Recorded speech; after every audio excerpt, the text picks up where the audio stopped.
ಪ್ರಿಯರೇ, ನೋಡಿ, ಈಗಾಗಲೇ ನಾನು ಎಲ್ಲ ಒಂದು ಫಲಗಳನ್ನು ನಿಮ್ಮ ಮುಂದೆ ಚರ್ಚೆ ಮಾಡಿದ್ದೇನೆ. ಪವಿತ್ರಾತ್ಮನಿಂದ ಉಂಟಾಗುವಂತಹ, ನಿನ್ನ ಸ್ವಂತ ಆಲೋಚನೆಯಿಂದ ಅಲ್ಲ, ಪವಿತ್ರಾತ್ಮನಿಂದ ಅಂದರೆ ದೇವರಿಂದಲೇ ಸ್ವತಃ ಉಂಟಾಗುವಂತಹ ಫಲ 9 ಇದೆ. ಪ್ರೀತಿ, ಅದು ಯಾವಾಗಲೂ ನಿಸ್ವಾರ್ಥವಾಗಿರಲಿ. ಸಂತೋಷ, ಅದು ಯಾವಾಗಲೂ ಸಂತೃಪ್ತತೆಯನ್ನು ಹೊಂದಿರಲಿ. ಸಮಾಧಾನ ನಿಮ್ಮ ಹೃದಯಗಳಲ್ಲಿ ಯಜಮಾನನಂತಿದ್ದು ತೀರ್ಪು ಹೇಳಲಿ. ದೀರ್ಘಶಾಂತಿ ನಿಮ್ಮಲ್ಲಿ ಯಾವಾಗಲೂ ಬೆಳೆಯುತ್ತಿರಲಿ.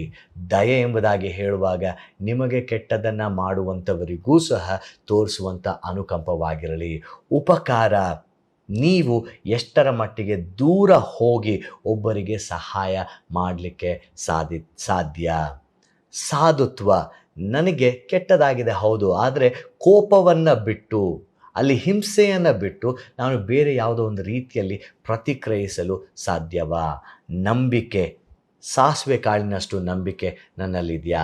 ದೇವರನ್ನು ಎಷ್ಟು ಆತುಕೊಂಡವನು ನಾನಾಗಿದ್ದೇನೆ? ಹಾಗೂ ಕಡೆಯದಾಗಿ ಕ್ಷಮೆ ದಮೆ. ಈ ಕ್ಷಮೆ ದಮೆ ಅಥವಾ ತನ್ನನ್ನು ಆಳುವವನು ಪಟ್ಟಣಗಳನ್ನು ಗೆದ್ದವನಿಗಿಂತ ಶ್ರೇಷ್ಠನಾಗಿದ್ದಾನೆ ಎಂಬುದಾಗಿ ವಾಕ್ಯ ಹೇಳುತ್ತೆ.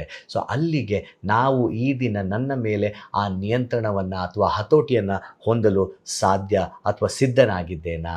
ಈ ಪ್ರಶ್ನೆಯನ್ನು ನಾವು ಹಾಕಿಕೊಳ್ಳಬೇಕಾಗಿದೆ. ಒಟ್ಟು 9 ಫಲ: ಪ್ರೀತಿ, ಸಂತೋಷ, ಸಮಾಧಾನ, ದೀರ್ಘಶಾಂತಿ, ದಯೆ, ಉಪಕಾರ, ನಂಬಿಕೆ, ಸಾಧುತ್ವ, ಶಮೆದಮೆ ಇಂಥವುಗಳೇ.